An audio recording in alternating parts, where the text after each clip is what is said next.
Hi friends, ভারতীয় রান্নাঘর cooking চ্যানেলে আপনাদের সবাইকে স্বাগত। আর আজকে নিয়ে চলে এসেছি কিন্তু বাজার থেকে টুনা ফিশ।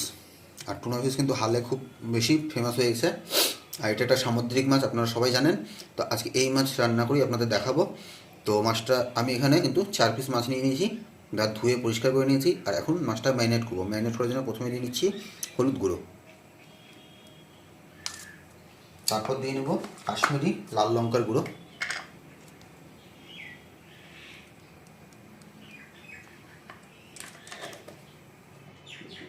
তারপর দিয়ে নেব লবণ,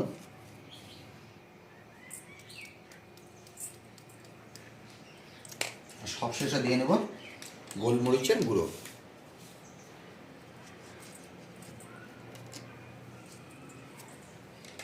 আর এখন ভালো করে সব মশলাগুলো মাছের গায়ে লাগিয়ে নেব।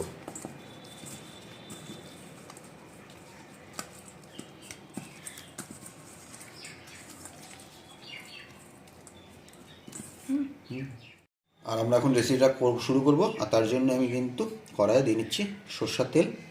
আর তেলটা গরম হলে কিন্তু আমরা মাছগুলো প্রথমে ফ্রাই করে নেব। তো আমাদের তেল কিন্তু গরম হয়ে গেছে। আর এখন আমরা মাছগুলো দিয়ে নেব।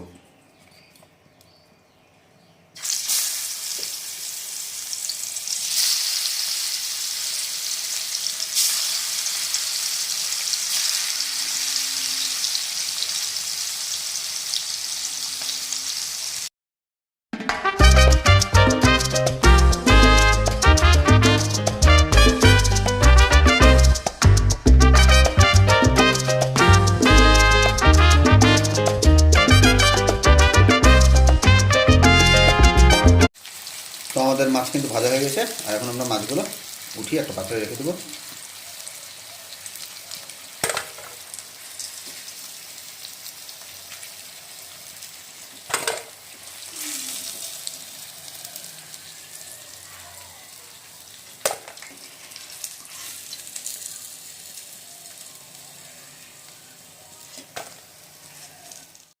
তো মাছ ভাজার পর এখন আমরা গ্রেভিটা বানাবো। তো আমি প্রথমেই ফোড়নে দিয়ে নিচ্ছি আমরা 1 চামচ গোটা জিরে।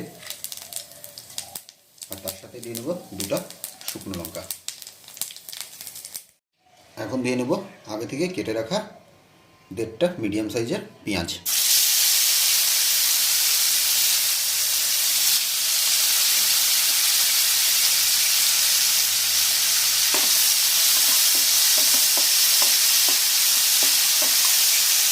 তো বন্ধুরা 5-7 মিনিট ধরে ভালো করে লো ফ্লেমে কিন্তু আমরা পেঁয়াজগুলো ভেজে নিয়েছি। আর দেখুন পেঁয়াজগুলো ভাজা ভাজা হয়ে গেছে। আর এখন দিয়ে নেব 2 চামচ আদা রসুন বাটা।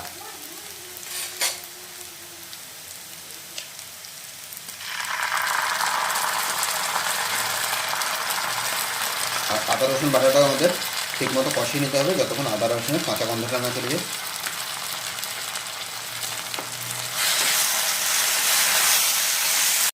আর এখন আমাদের সময় হয়ে গেছে আগে থেকে একটা মিডিয়াম সাইজের টমেটো কেটে রেখেছিলাম, সেটা দিয়ে নিয়ে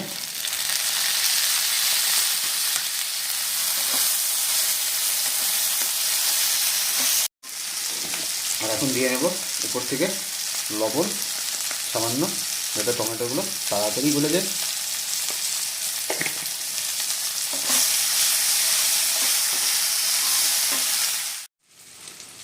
আর যখন টমেটোগুলো কুক হচ্ছে বন্ধুরা, ততক্ষণ আমরা একটা মশলা ঘোল বানিয়ে নিব। তো প্রথমে দিয়ে নিচ্ছি হলুদ গুঁড়ো 1 টেবিল স্পুন। তার সাথে দিয়ে নেব ধনে গুঁড়ো 1 টেবিল স্পুন। তার সাথে দিয়ে নেব জিরা গুঁড়ো 1/2 টেবিল স্পুন।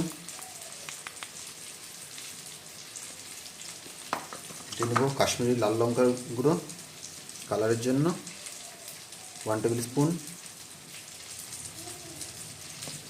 আর এখন এটা জল দিয়ে ভালো করে একটা ঘোল বানিয়ে নেব।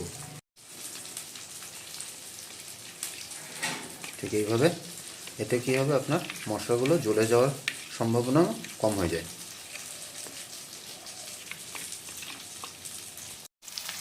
আর আমাদের টমেটো কিন্তু এই অবস্থায় মোটামুটি 70% কুক হয়ে গেছে। আর এখন আমরা যে গুঁড়ো মশলা ঘোলটা বানিয়েছিলাম সেটা দিয়ে নেব। এটা দেওয়ার পর মশলাটা কিন্তু আমাদের ভালো করে কষিয়ে নিতে হবে একটু সময় ধরে।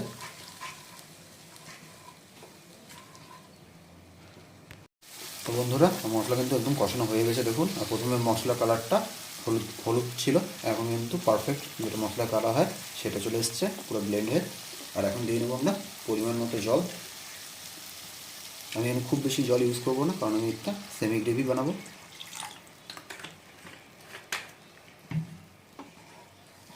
জল দেওয়ার পর সমস্ত মশলার সাথে একবার মিলিয়ে নেবেন। তারপর পরিমাণ মতো লবণ দিয়ে নেবেন।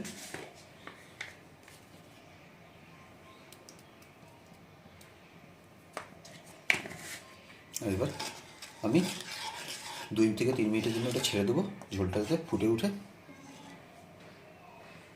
আর আমাদের গ্রেভি কিন্তু ফুটে উঠেছে। আর এখন সময় হয়েছে মাছগুলো দিয়ে নেওয়ার। আমি একে একে মাছগুলো দিয়ে নেব।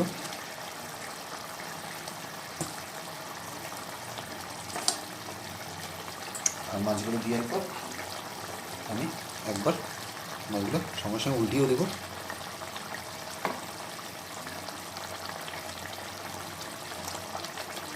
এই অবস্থায় আমি এখন 2 থেকে 3 মিনিটের জন্য রেখে দেবো, যাতে গ্রেভিটা সম্পূর্ণটা মাছের ভিতরে ঢুকতে পারে।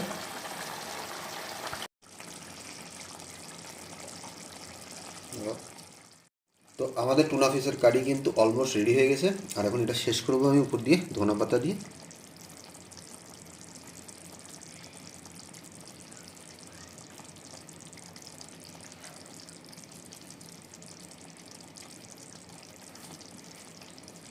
তো বন্ধুরা দেখলেনই কত সহজে আমি এই সামুদ্রিক মাছের রেসিপি আপনাদের করে দেখালাম।